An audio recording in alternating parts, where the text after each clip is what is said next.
Ahead of Thursday's election, Zambian authorities claim to have uncovered a plot to interfere with Zambia's electoral system. Nzarabina mashoko pangwa ine panoonekwa kunzi presidential elections ari kuda kuitwa munyika yeZambia. Pari kuonekwa kunzi pane vakomana vabatwa vachionekwa kunzi they want to interfere, vada kuita tactic yavo yekuita kuti vakwanise kuinterrupta kana kuti kubiridzira sarudzo. Nzarabina mashoko anodanyuka pangwa ine newswire. Remember, subscribe or like out on the bell icon. News when Chiti.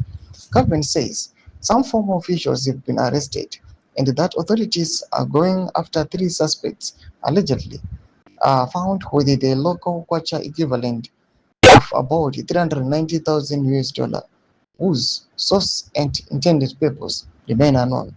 Authorities also claim the suspects had sensitive military intelligence information on their devices. President Hakainde Hichilema is widely expected to win a second term.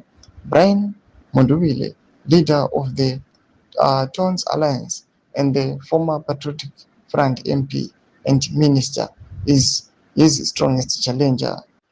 In a related development, the state has apprehended a Kenyan national identified as Michael Jiga, a male aged 56, who is alleged to have been contracted to engage in the cyber crimes targeting the state. Contrary to allegations circulating through various media platforms, the state has not abducted anyone in relation to ongoing investigations. In this regard, the former ambassador Martha Longo and journalist Anna Katondoka were apprehended to help with ongoing investigations and have since been released from lawful custody.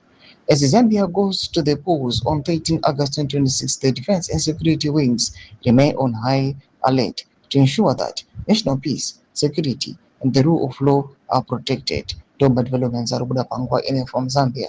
Now comment section of video able to be from the page. Subscribe or like up or turn on the bell icon.